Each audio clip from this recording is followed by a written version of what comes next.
Good to see you. Long time. Yeah, How are you it doing? has been. It has been. How are you? Thank you.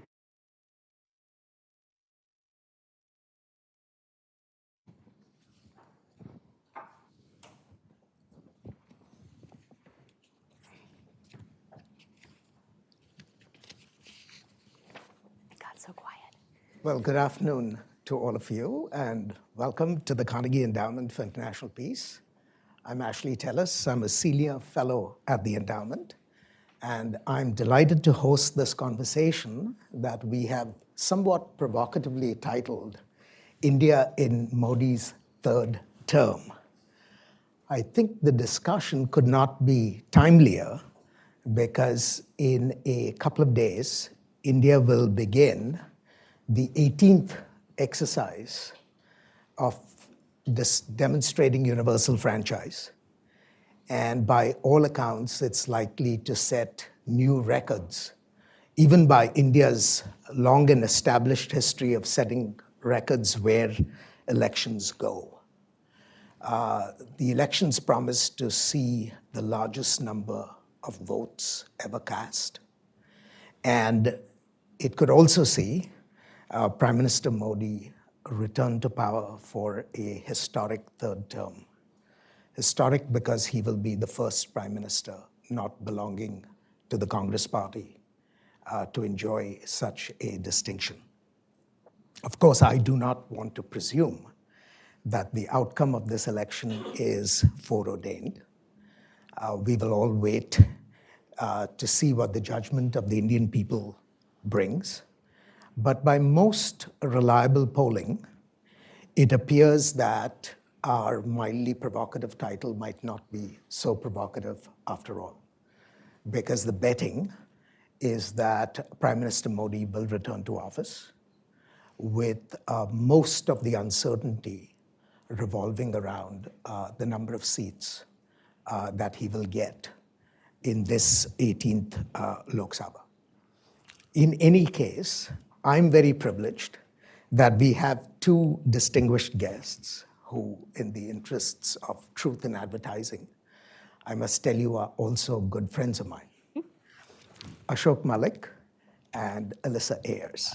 And I'm delighted that both of them have joined us this afternoon to reflect upon the issue of India and Modi's third term. Let me start with Alyssa, who's nearest to me here. She's the Dean of the Elliott School of International Affairs and Professor of History and International Affairs at George Washington University here in Washington. And prior to her current academic life, Alyssa also worked in a think tank at the Council on Foreign Relations in the private sector, and for a brief while was actually my colleague in the US government. She was the Deputy Assistant Secretary of State for South and Central Asia in the Obama administration. And I really had the privilege of working with Alyssa for a little while there on the civil nuclear deal when we were negotiating the long and complicated evolution. Also delighted to welcome Ashok Malik, who is visiting us from India. Ashok is a partner at the Asia Group and the chair of its India subsidiary in New Delhi. So he is currently in the private sector. But prior to this evolution, Ashok had a storied career in journalism, and he too ended up in a think tank. He was the distinguished fellow at the Observer Research Foundation. And after this entire sequence, he served in government. He served in the government of India first as the press secretary to the President of India, and later as a policy advisor in the Ministry of External Affairs. And if I'm not mistaken, I think you were the highest non-career appointee in the ministry during your tenure. The ministry still hasn't forgotten that. Well, it's a cross you will carry for the rest of your life. But welcome, Ashok, and welcome, Alyssa. It's wonderful to have you both. So I want to keep this session this afternoon primarily as a conversation. But I do want to start, and I'll start with you, Alyssa, by spending if you could spend 2 or 3 minutes just offering some reflections on where you see India today at the end of Modi's second term. And I'll come to you, Ashok, after that, and then we'll take it from there. So his second term means after a decade in office.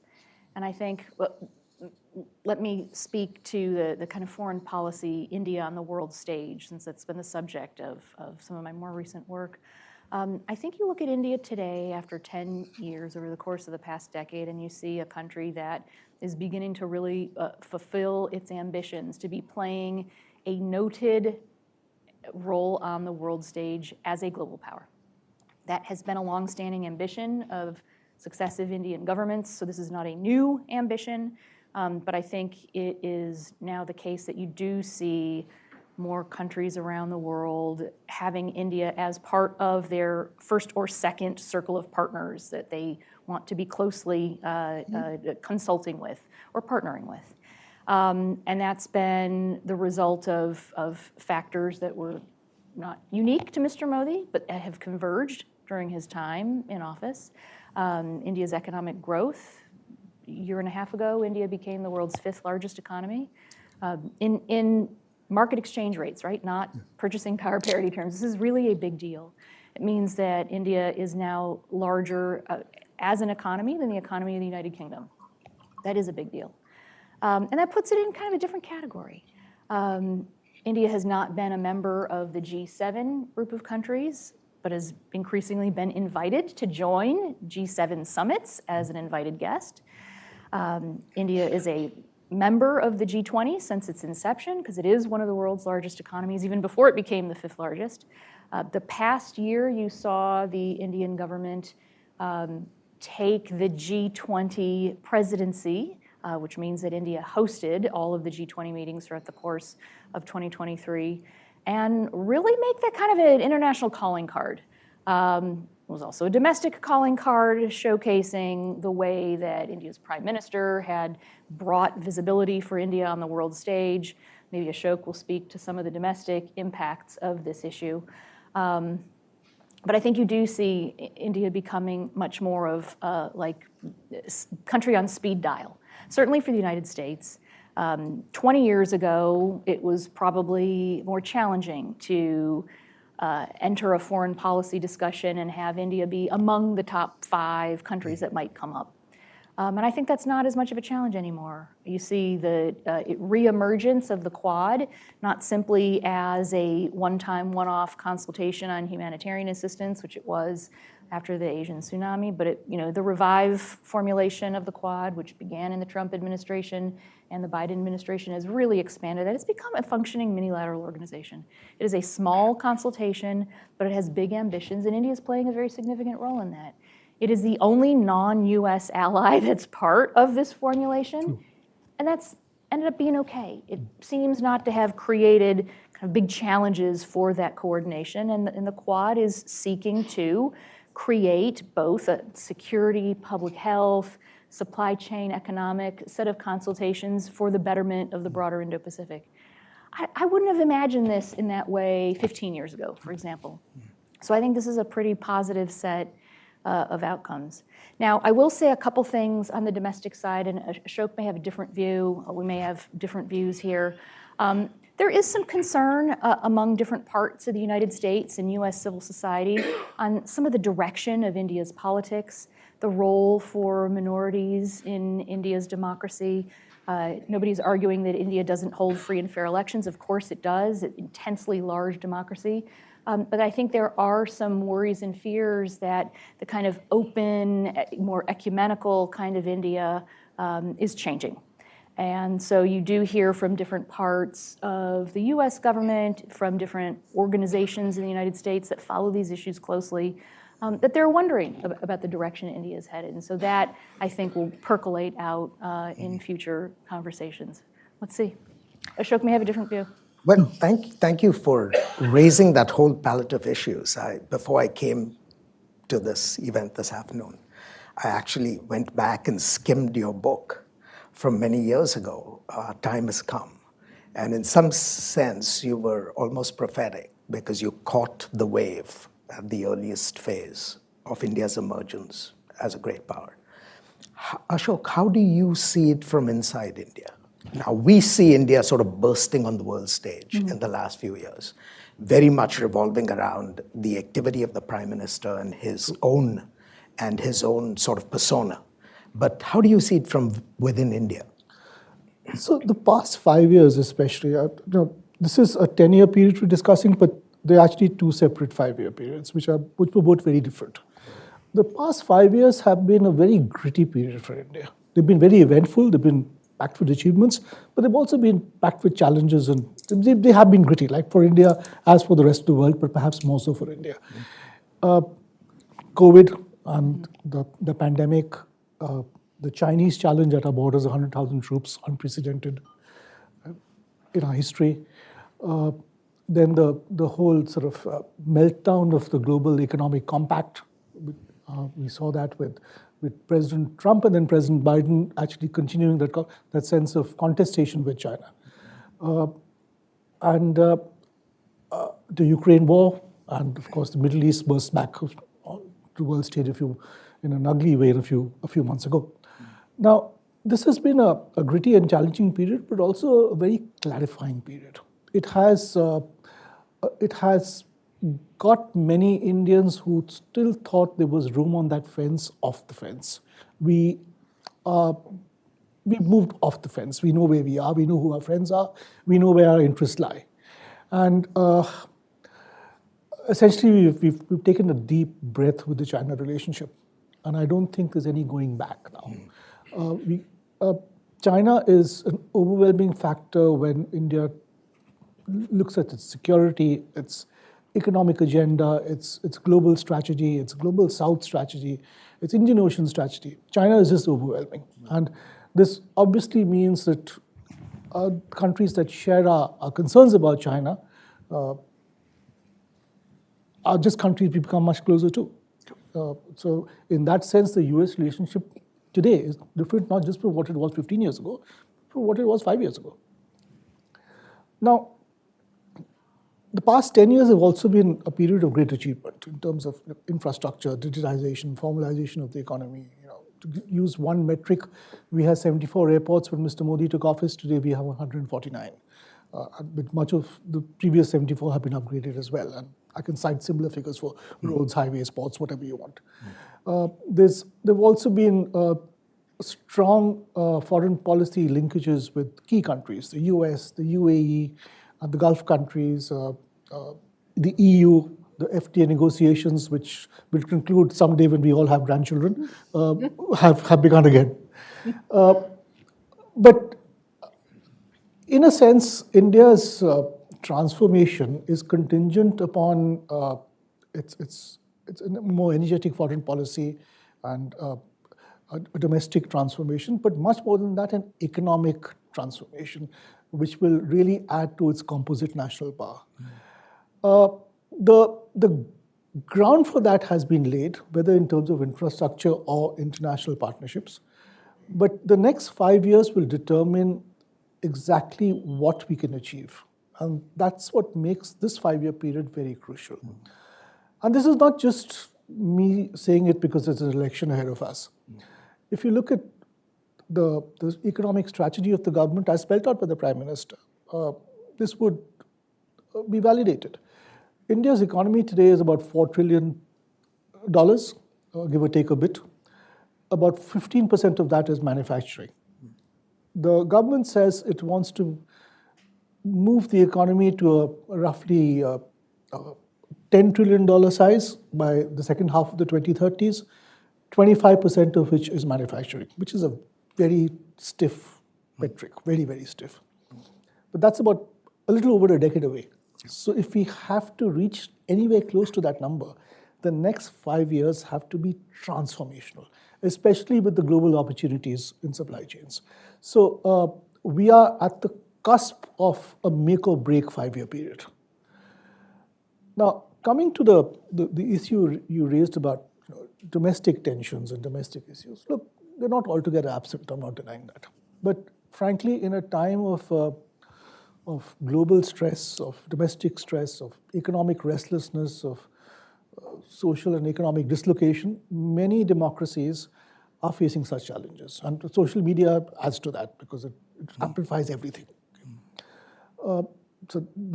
Such challenges exist in the US, they exist in the UK, they exist in France, and in India as well. I would still say that while ugly things are sometimes said and ugly things sometimes happen, the differential between how much is said and how much is done is still fairly manageable. The say-do ratio, as it were, is still fairly manageable. And I think, or I do believe the senior leadership of the country and the government is cognizant that it must remain manageable. Also, I work with companies now. I work with investors trying to come into India or sometimes Indian companies trying to go abroad. When big business from India, from Korea, from Japan contemplates the investment landscape across the world, it does see social tensions in many countries. It sees social tensions in India as well. It asks questions about that. But compared to many other countries, the social tensions in India seem relatively benign. While not altogether absent, they seem relatively benign. So we need to consider that as well. So let me ask you, because I think when we look for the next 5 years, and we look at the next 5 years with the prism of the last 5, there is the sense that Prime Minister Modi pursued 2 sets of policies concurrently. One was putting in place the foundations for long-term economic growth, all the things that you described in terms of economic investments and so on and so forth. But he also pursued what one senior Indian official once said, a strategy of consolidating his Hindu base. And he did that because it goes back to sort of the antecedents of the BJP. And he checked off all the boxes in the last 5 years with respect to Article 370 and so on and so forth. The next 5 years, he's got this vision now of Viksit Bharat. And he wants India to become essentially a developed country by 2047, right? How is he going to balance these 2 sort of strands? The strand of consolidating power for the BJP, which clearly seems to be obviously aim, and understandably all political parties want to be in power permanently, while at the same time putting in place the building blocks for growth. I mean, is there a sense within India that there might be trade-offs between these 2 goals, or can both be pursued concurrently without relatively high costs? Astute politicians straddle multiple boats, not just in India, but in many countries.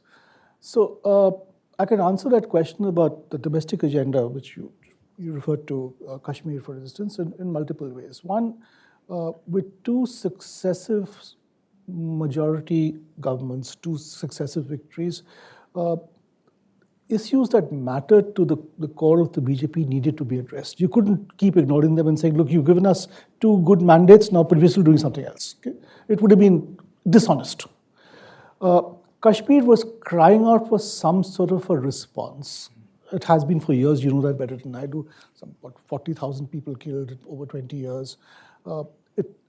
Is Kashmir better off than it was 5 or 7 years ago? I would say it is better off.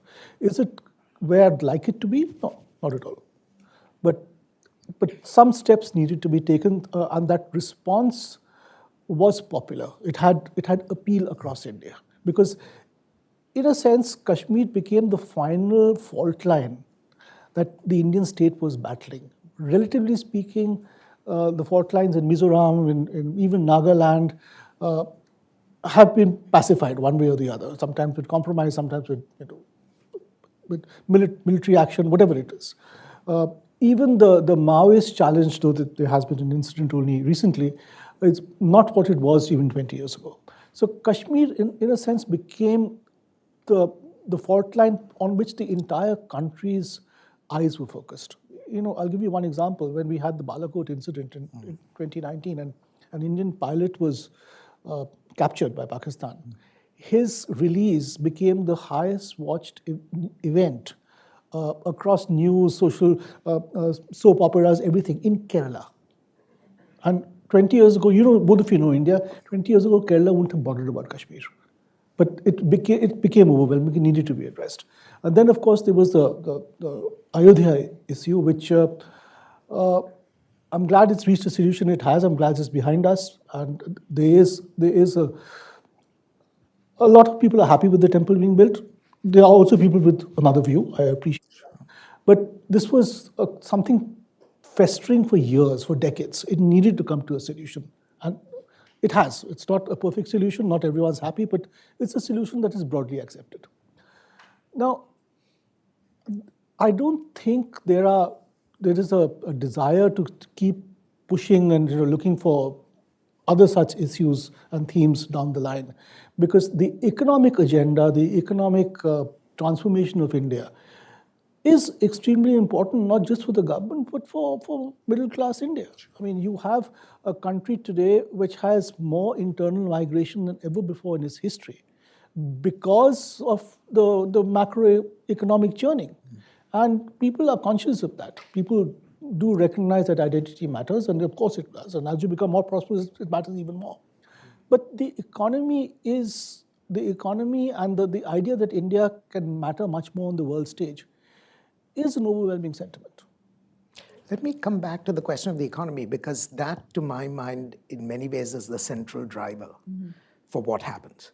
And Alyssa, let me ask you, we heard yesterday at the conference that you hosted at GW, which, by the way, was absolutely fabulous. And if you did not attend it personally, you should wait for the videotape of the conference to be uploaded, and you should watch it beginning to end. Thank you. Really excellent. I mean, it's a tutorial within a few hours of everything you wanted to know about the Indian economy. One of the things that struck me in the discussion yesterday was that if India is to realize its ambitions, it needs to sustain 10% annual growth rates, at least for the remainder of this decade and possibly the next. Now, when I think of those numbers, they're quite staggering numbers, because India has been growing at atypically high growth rates now for about 30 years. If India can pull off 10% for another 20 years, it will be a 50-year run of high growth rates. So, one, is this realistic? And two, what must India do to get there, which is the more important question in my book. When you think about India, its engagement with the world economically, what does India need to do to make the 10% growth rate viable? I think you see unfolding in India actually a set of debates about what India should do to reach those high rates of growth. Is this realistic? Hard to say. There's only been a few years in which India had double-digit growth. They've been at 6, 7, 8% more recently. Of course, COVID was a major shock, as it was around the world. India is now bouncing back from that, finally. But 10% is a lot, and 10% to sustain over another decade, that's going to be challenging. You see unfolding in the policy, the economic policy world, really a kind of big debate over whether India should continue its focus on trying to achieve manufacturing-led growth because of the job creation it could provide, the kind of growth that transformed the East Asian and Southeast Asian economies, or whether the space for that kind of growth is already too late on the world stage, and whether India should continue with focusing on some manufacturing, but also emphasizing opportunities in services. It's been a services leader. Services has not been able to produce jobs at scale. India has this huge youth population, needs to continually be job creating, again, for decades ahead, through 2047. It's actually really important to do that. And I think the jury is out on this. I think there's nobody who has a clear answer on exactly how a double-digit growth rate can be attained again and maintained over another decade. So you're going to see different approaches here. Prime Minister Modi has a policy focused on manufacturing. which is the same policy that the Congress-led coalition government had prior to Mr. Modi's government coming in, which just goes to show how important this is as a policy focus, right? Successive Indian governments across different parties have tried to increase the percentage of manufacturing in the Indian economy. And despite attention to this issue, actually that needle hasn't moved. It's dipped a little bit. It went from, what, 17% to 15, something like that? Something of that sort. Yeah.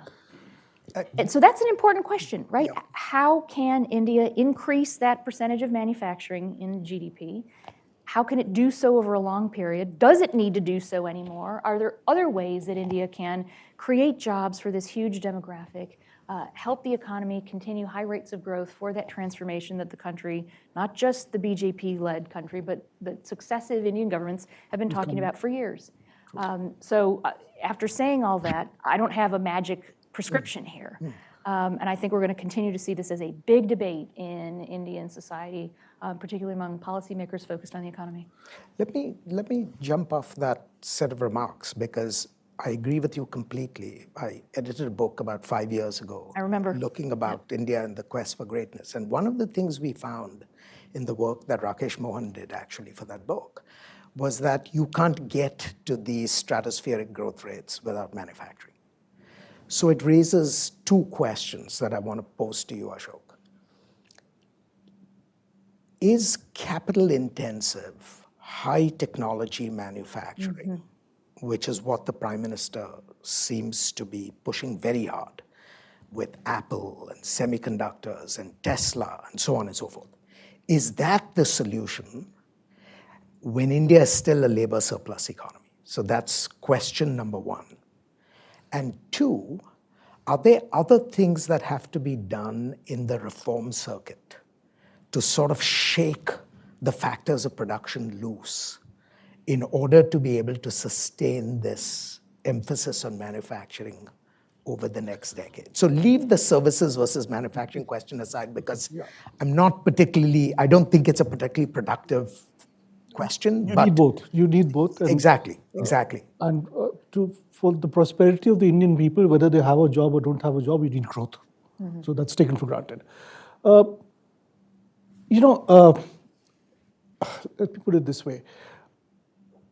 Any country and any government, Mr. Modi's government, India, any entity is going to look at opportunities where they exist, not where they should exist. So if the opportunities right now, as global supply chains are reordered, are in semiconductors, in electronics manufacturing, in electric vehicles, and in green manufacturing, some of which happen to be capital intensive, Mr. Modi is not going to sit back and say, no, I have surplus labor, I'm not going to do this. It doesn't make sense. And frankly, if electric vehicles come into India, as Musk is visiting India next week, or this weekend, sorry, it's much of the capital is going to come from him rather than from the Indian taxpayer. So, and it will produce jobs down the line. Not hundreds of thousands, but still a significant number. There is a larger question, which is that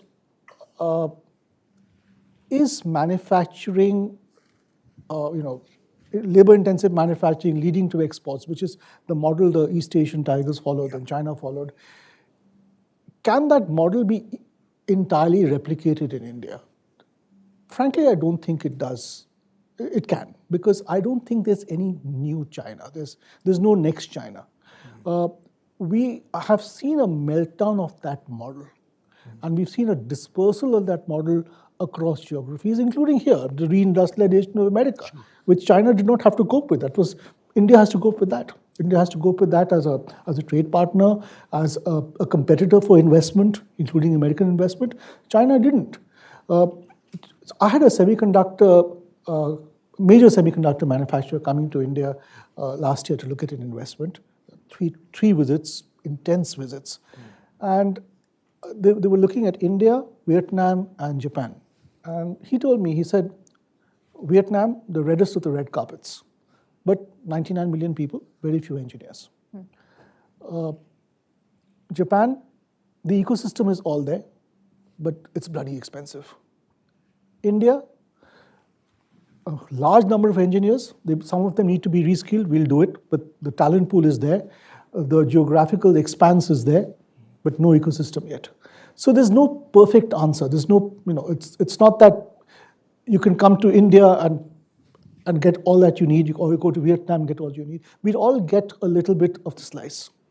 And whatever you can grab in the next 5 years, whatever opportunity you can grab in this, as manufacturing is reordered for a generation, India will have to grab. And at the end of 5 years or 7 years, sit back and say, okay, this is what we managed to get. Now what do we need to do in addition to this? I understand the political logic that drives that completely. What I'm still struggling to get a fix on is how does India employ these large numbers of people who are coming into the workforce in a way that allows it to exploit the demographic dividend that we've been talking about for decades, right? And if you assume that the demographic dividend is going to last at best for another 10 years, because Indian population growth will slow. It already is in the South. I mean, fertility rates are the same as the rest in the advanced world. How does one deal with this? I mean, Alyssa, do you have any sense of what the Indian discussion is about addressing this part of the labor force, which is young, not always perfectly skilled, but certainly willing to work, very aspirational? Yeah. How does India work its magic to get them on board? I do think some of that conversation is about entry-level manufacturing. India is one of the world's largest textile producers. The Indian government has created a production-linked incentive in technical textiles. So again, a kind of higher-level product. As I mentioned earlier, I took advantage of the fact that we were going to talk today to really look closely at the BJP's new manifesto, platform for the elections. And there is a whole section in there that focuses on manufacturing in specific sectors, railways, airplanes, defense. I mean, they have laid out a plan of trying to become a world hub for these kinds of big industrial products. But I think it's also the case, I mean, that's going to take some time, right? It's also the case that they'll need to be looking at front-facing services, retail, the growth of retail, small and medium enterprises, job creation in small spaces that can grow and become larger enterprises. But the government has had, and successive governments have had, a focus on micro, small, medium-scale enterprises for some time. So can it do what needs to be done to create globally competitive enterprises that can be part of these global supply chains? I think that's kind of the question mark out there. But the ambition to become part of that global supply chain has become very clear, right? Very and clear. The Prime Minister has said this on so many occasions. Yeah. Ashok, how do you reconcile this ambition with what is a complaint in the United States that has really intensified in the last few years about India's foreign trade policies? I mean, in some ways, there seems to be a sort of schizophrenia where India today has rediscovered the virtues of FTAs. And India seems to be negotiating ambitious FTAs with a slew of countries, in contrast to the diffidence that the Prime Minister had about FTAs in his first term.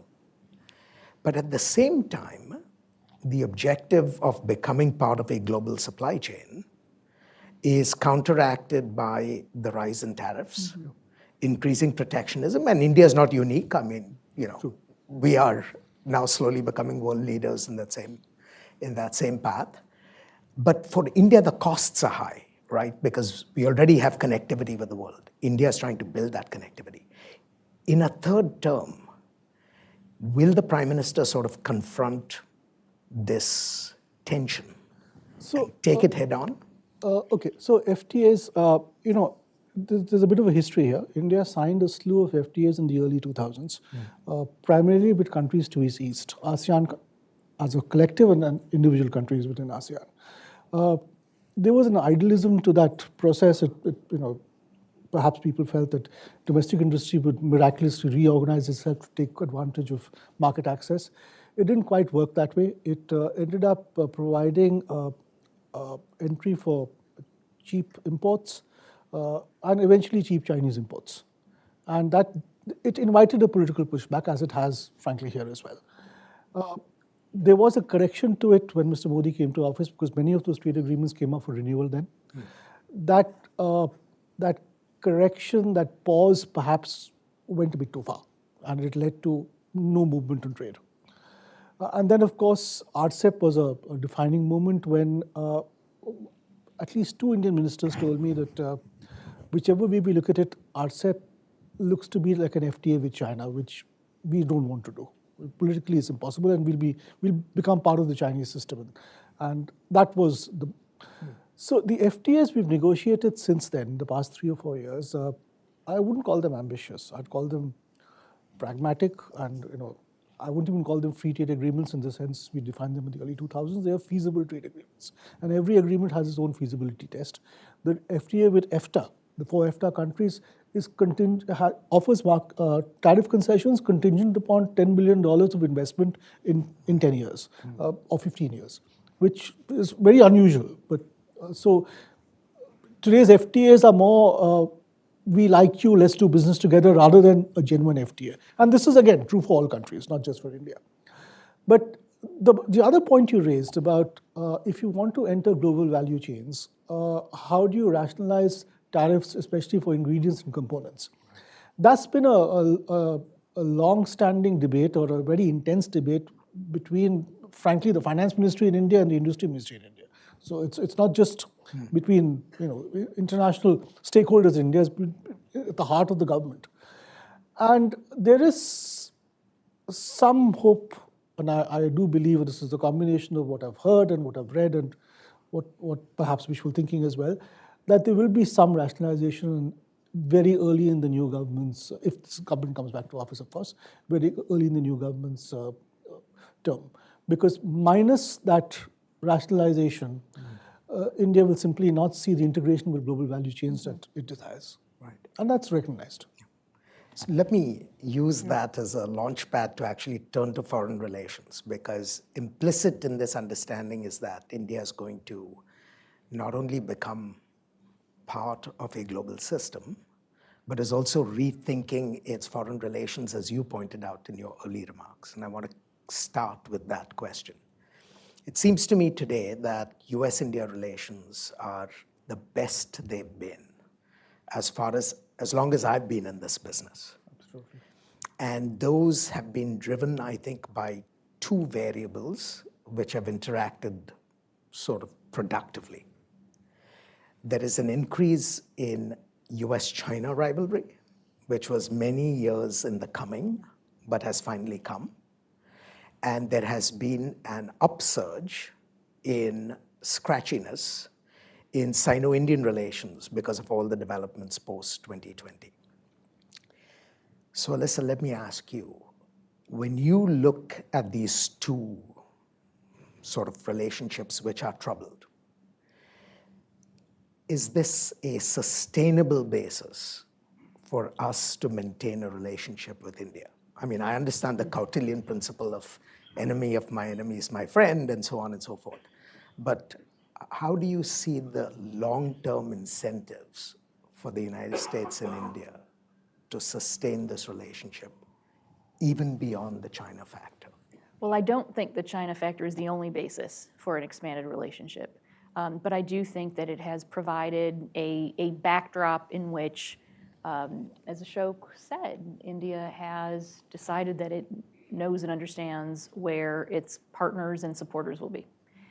And that has given way to an intensified kind of consultation, an intensified level of partnership. Again, it's not an alliance, but there are close partner behaviors and consultations short of an alliance. I think that's likely to continue. I don't see a reversal of that. I am not sure that we'll see an intensification to a treaty alliance. I still don't think that that's on the cards. But I also think that the economic piece is an important parallel component of what's happened in the India-US relationship. There are many problems and challenges, long-standing trade disputes in the relationship. Some of them have been solved, many of them remain. I think there's a lot to give trade negotiators plenty to talk about for years and years. To earn their keep. Yeah, and some of these are like mind-numbingly technical kinds of issues. But I do think, the size of the Indian economy, its continued growth, there is a lot of interest in seeing.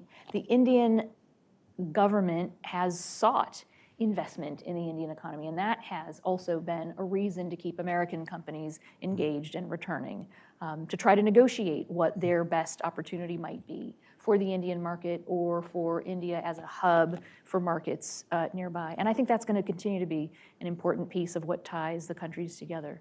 It's a strong and growing economic relationship. The trade volume in goods and services is nearly 200 billion. 12, 13, 14 years ago, it was hovering around 100 billion. I mean, that's a good story.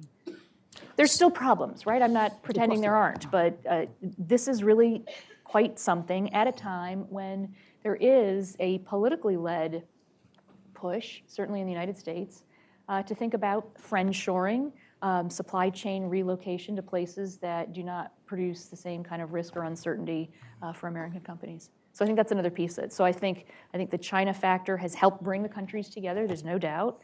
And should that change, I think there still is an economic logic to the relationship.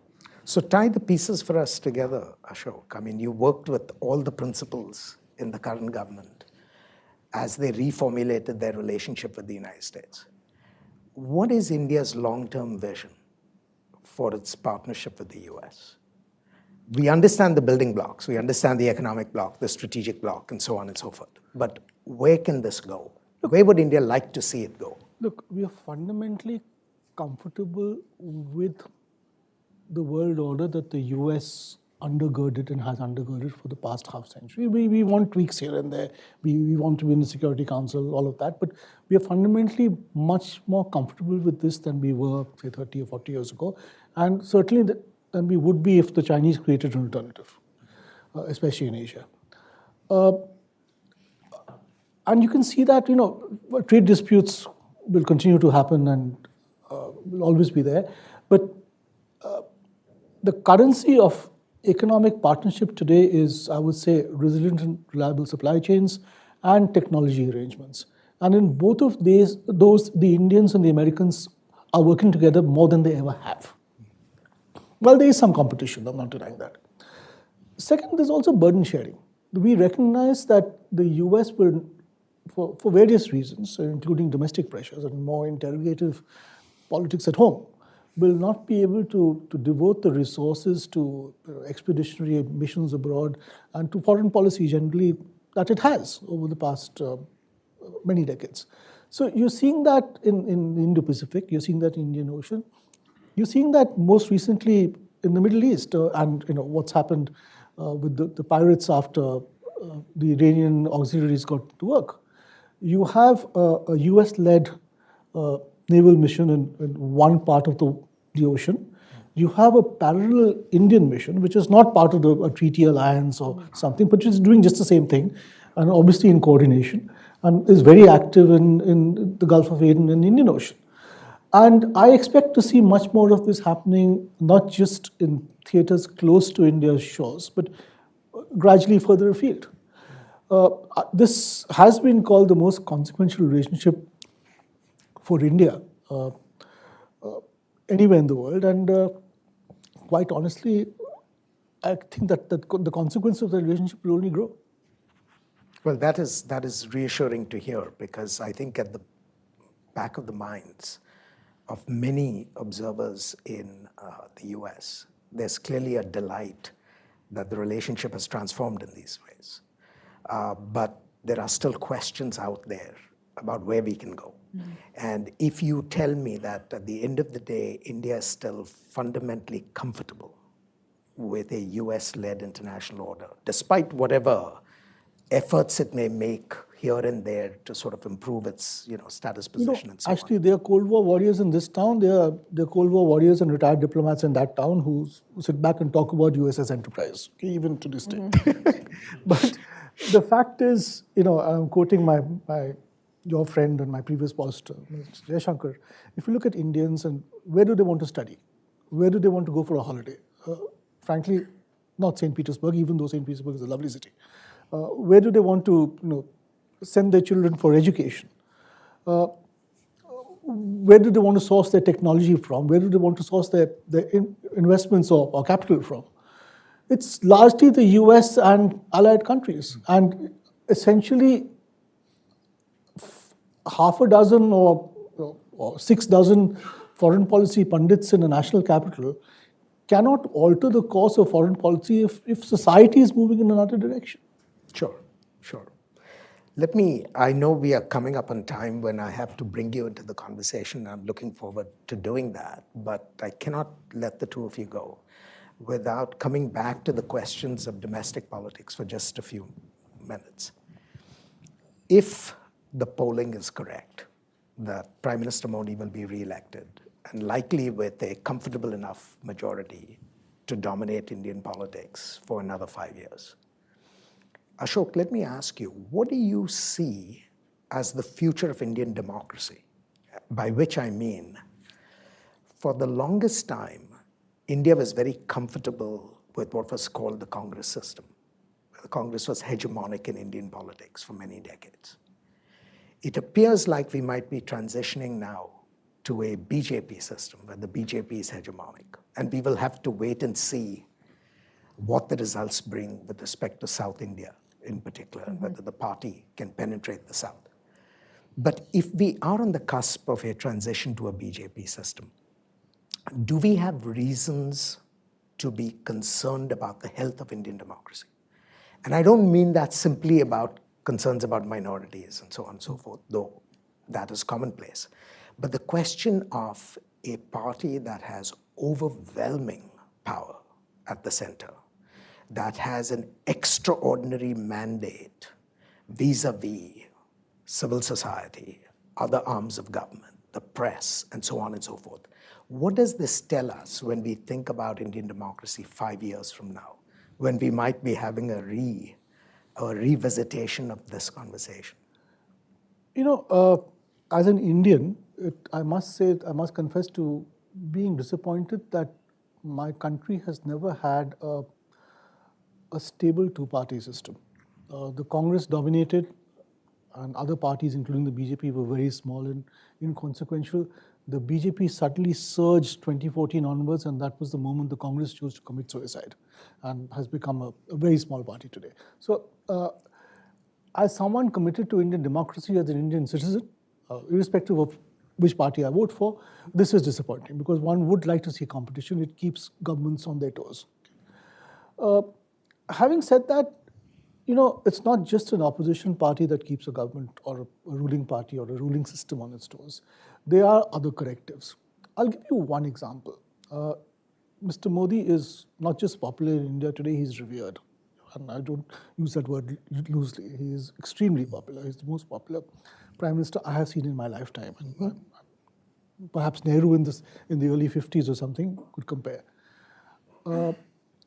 Yet, and he's the overwhelming favorite to win this election. Yet, even he has had to change 101 of his incumbent 303 MPs.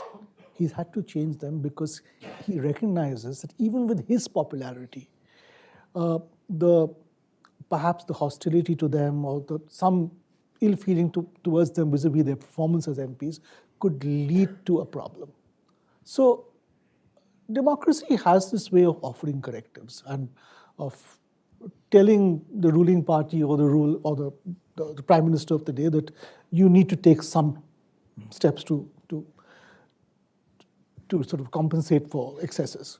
So I'm reasonably confident that a country as pluralistic and heterogeneous as India will continue to retain that internal sense of debate and contestation and argument. It will take a different form. It will use a different idiom. Perhaps it will speak more Hindi, okay. But it'll be there. Alyssa, do you have any thoughts on this question? Because this is very much on the minds of people here as they look at a third Modi term in India. It's definitely on the minds of I think, some Americans and parts of the U.S. government and U.S. civil society organizations. Again, it's the question of how does India conceptualize itself? How does it keep or maintain space for its minorities? Freedom of expression, what does that look like? Can you disagree publicly? I mean, the kinds of concerns that you see people raising should be concerns for Indian citizens too. If you criticize the ruling party, are there repercussions? These are the kinds of concerns that you hear in the United States. And those are concerns in India as well. I mean, there are excesses, one can't deny that. And those are concerns in India as well. And quite honestly, freedom of speech, much more than the federal government, the challenge is at the level of state governments, across parties. It's a fact. But broadly, as an Indian, I do have faith in the sort of the power of India to reconcile and move towards the center, and which is fairly evident. And I guess India's last and best defense is always its complexity, right? That anyone who tries to overwhelm that complexity is going to have a very, very hard time mastering it. Well, on that note, I want to open the floor to questions, comments. Identify yourself, please, and keep it as pointed because we will end at 2:15 sharp, and I want to give as many people a chance. Yes, sir. Thank you, Jake and Sarah. Beth and Paul, many times. Is it not a concern? Oh, thank you. Is it not a concern that the leading opposition candidate or party is calling for a quote caste census, seeking to divide Indian society or seeking to aggravate grievances, as well as calling for literally a redistribution of wealth? He's called for a survey of where the wealth is that will eventually lead to a redistribution of wealth should they come to power.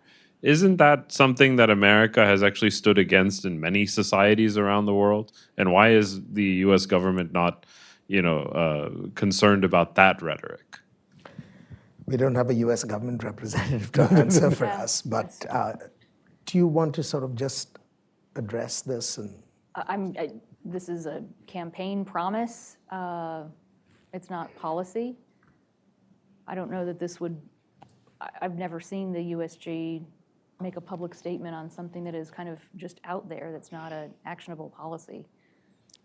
It may be unhelpful, actually, for us to prematurely offer thoughts on campaign commitments. But the point is well taken. I mean, if this becomes policy, obviously, it will have some foreign policy consequences, and presumably someone will address it.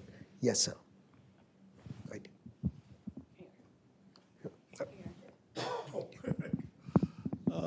Dev Carr, formerly of the IMF and chief economist of a think tank called Global Financial Integrity.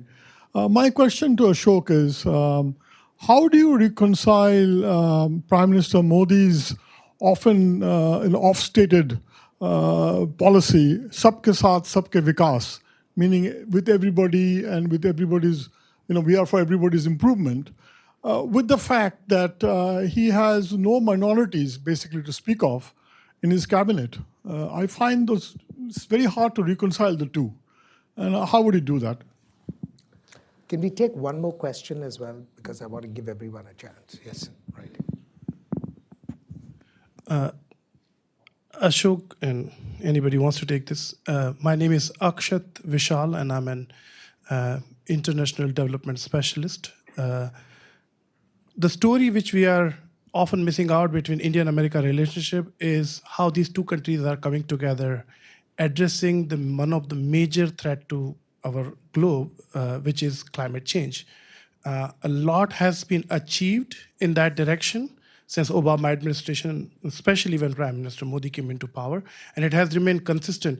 How much do we see this continuing, especially when India and America both trying to work together to elevate a lot of poor countries and global poverty, specifically in Africa?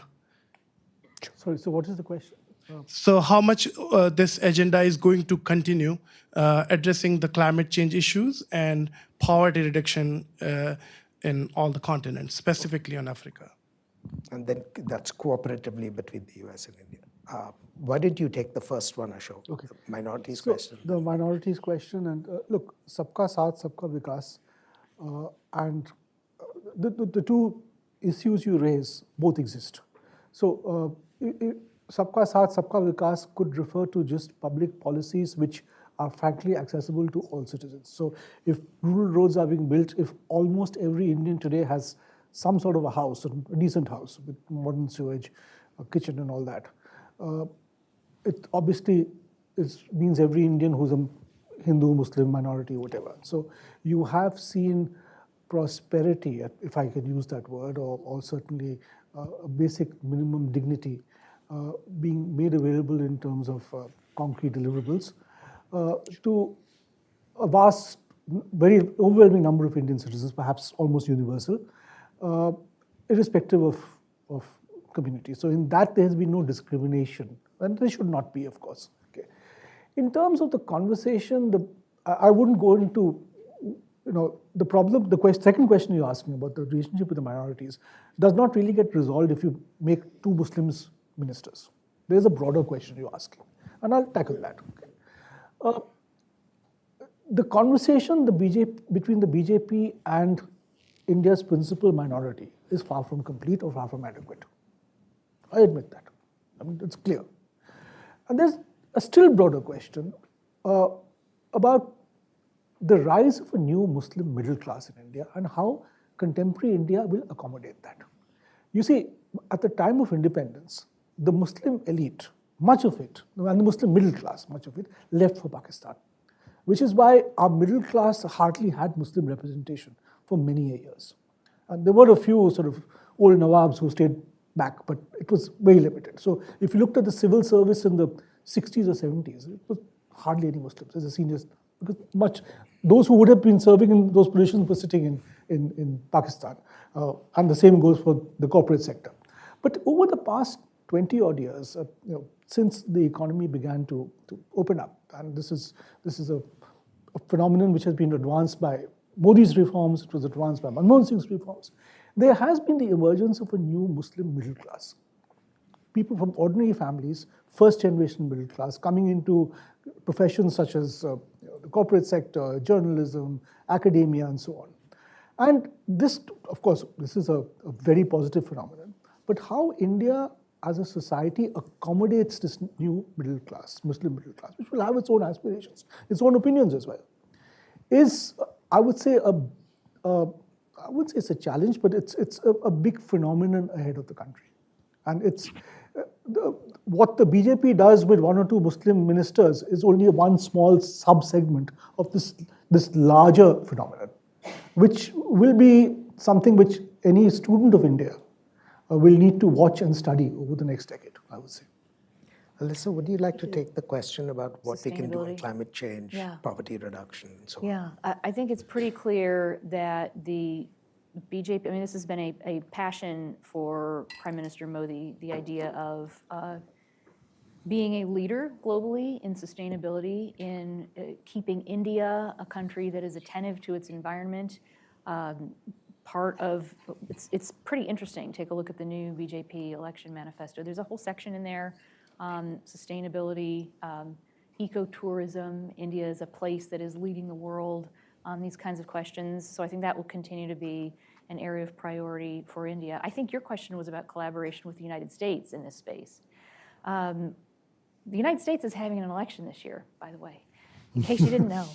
And I think if the Democrats remain in power, that will continue to be an area of deep cooperation with India, as it has been. I think the jury is out on whether that will be a priority for a second Trump administration. It certainly was not a priority for the first Trump administration, which pulled the United States out of the Paris Agreement. So I think the answer to your question about the cooperation part hinges on what unfolds in the United States. Yes, ma'am.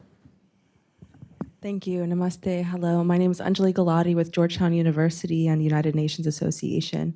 Thank you for talking about India's economic prospects and growing on the world stage. Recently, the former Reserve Bank of India Governor Subbarao has said that India becoming the third largest country in the world by economy by 2029 doesn't necessarily mean that India won't still be a poor country, as the largestness of the economy can be accounted for partly by the 1.4 billion people being factors of production. Take Saudi Arabia becoming a rich country doesn't necessarily mean it became a developed nation. So even though India is right now the fifth largest economy at $3.7 trillion GDP, it's 139th in per capita income at $2,600 and still the poorest among the BRICS and G20 nations. So while accelerating the growth rate in the near future, how do you predict that the benefits will be shared, and how will equity be emphasized by the Modi administration, if at all?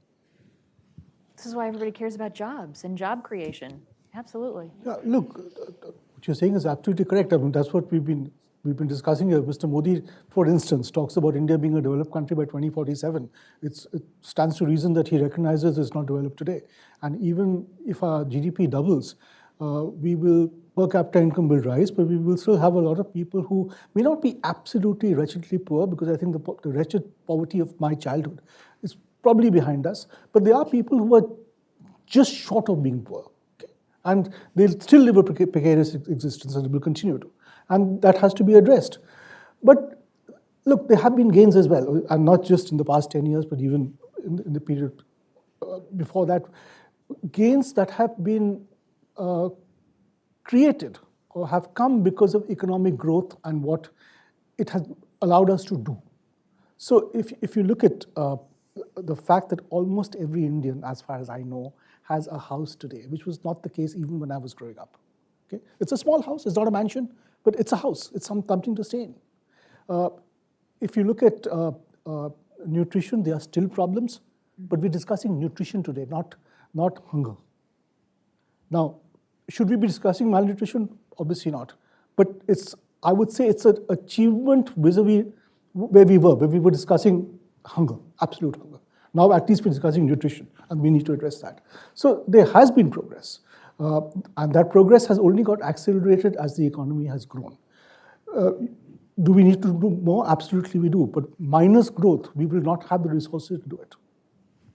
And I think that's the point I would underscore, that if you do not have the growth, then you cannot address the distributional issues. And we've seen what 40-odd years of subpar growth did to distribution. Yes, sir. Thank you, Mr. Tellis. Siddhant Kishore, Center for Security, Innovation and New Technology at American University.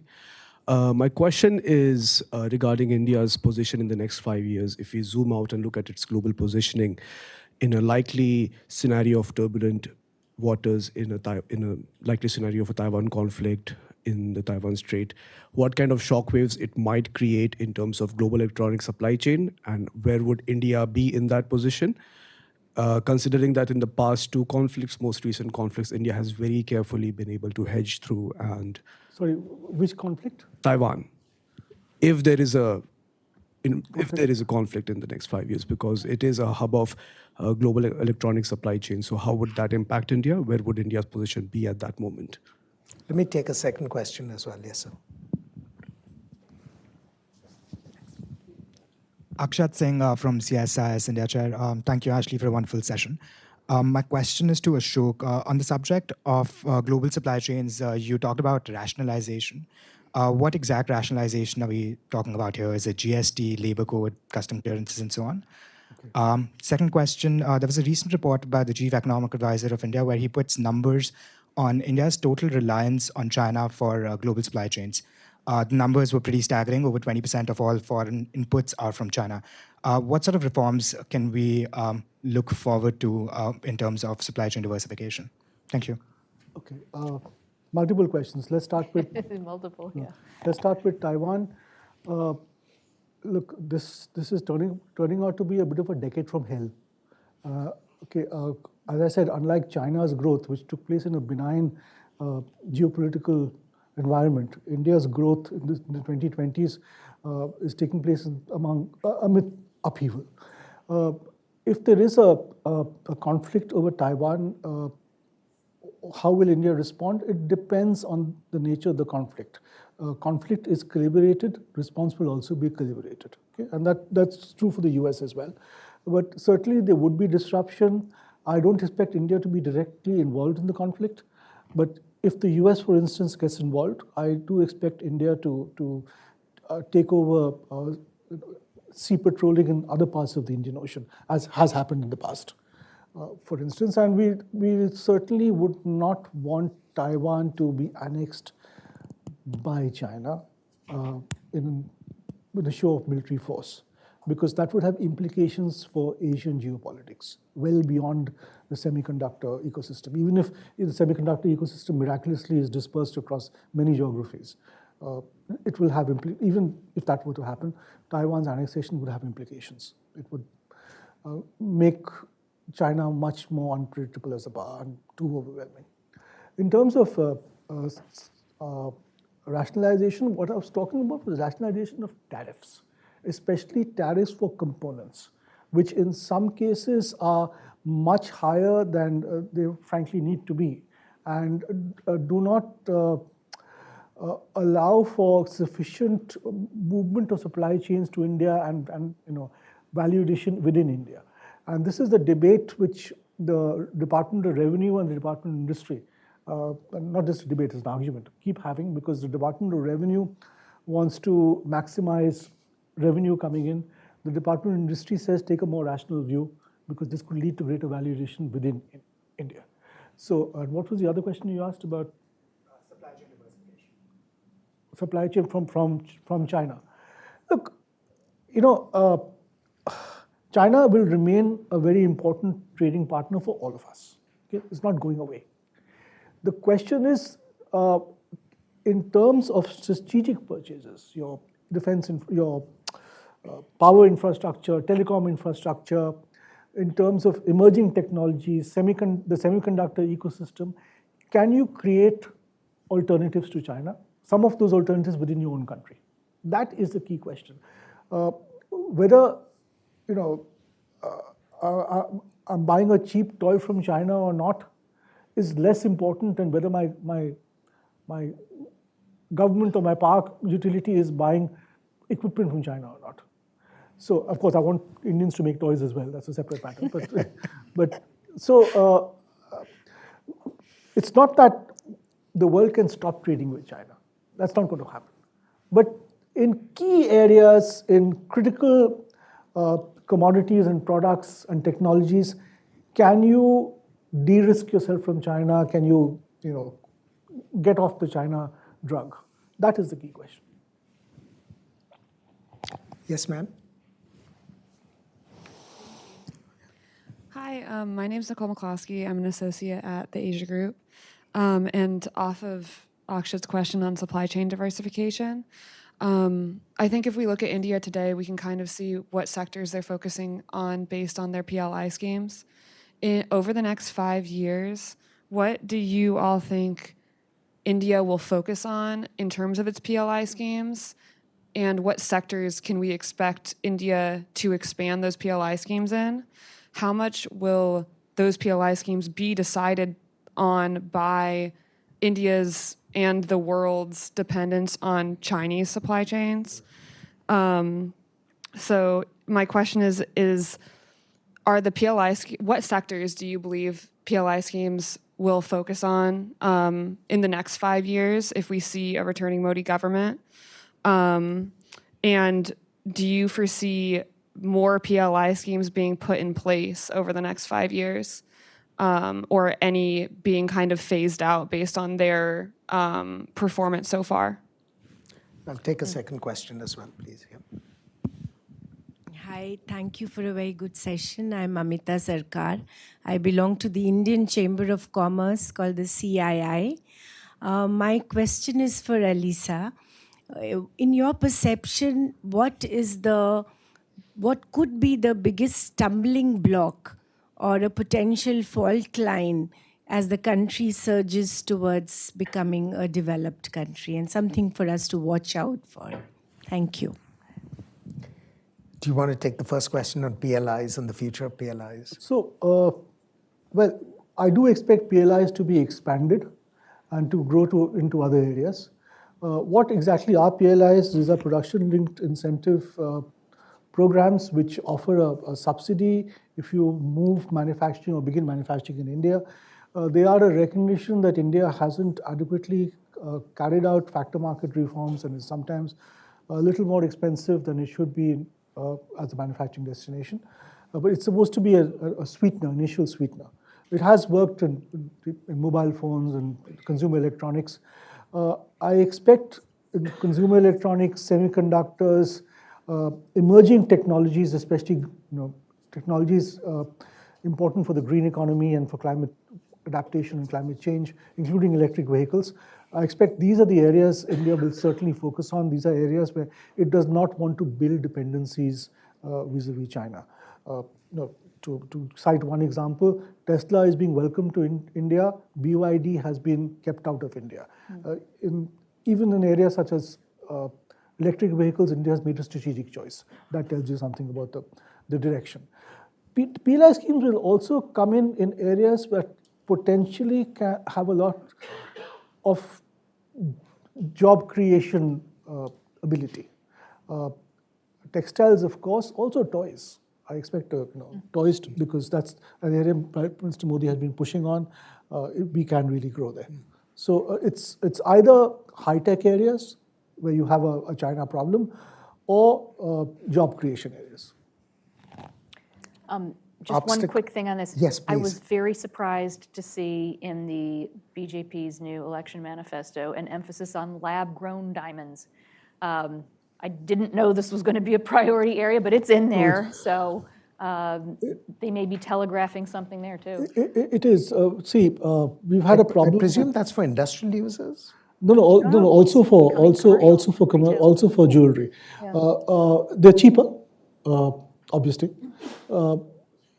You see, as you know, Surat and Mumbai have big hubs and big users of diamonds. And we've had a problem, sourcing diamonds, especially after the Ukraine war. I mean, we've had the problem. The Belgians have also had that problem. So there's always a market for finding an alternative at home. And if people are satisfied with lab-grown diamonds, well, why not? Okay, one more thing to invest on for my retirement account. So Go to ahead. To the question on fault lines, that's a really interesting question. And just thinking ahead, some of the areas that remain big challenges in the U.S.-India economic dialogue and that also have potential to be challenges in some of the freedom of expression set of concerns revolve around digital platforms. India is now the largest market for many different platforms of companies that are based in the United States. The US has pretty freewheeling speech laws.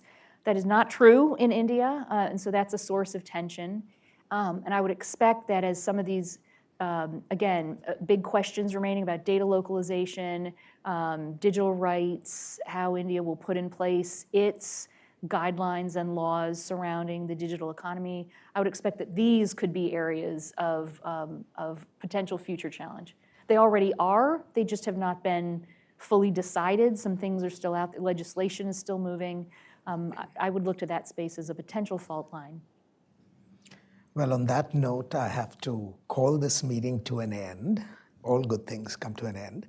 I want to thank all of you for coming in person to this event. I hope we can do more of these actually in person after the hiatus of the last few years. It's good to see all of you. We have a India Elects series, which we will continue to publish work on, particularly pertaining to the elections over the next several months, and even after, because once the elections are over, we need to sort of sit down and figure out what all this means. So I would welcome your attention to the website and what we put out in the series. And I look forward to welcoming you all here back again at the endowment. but not before saying a very, very special thank you on your behalf and mine to Alyssa and to Ashok. I thought it was a wonderful conversation this afternoon, and you all are both welcome anytime you want to the endowment. So thank you very much. Ashley. Thank you. Thank you.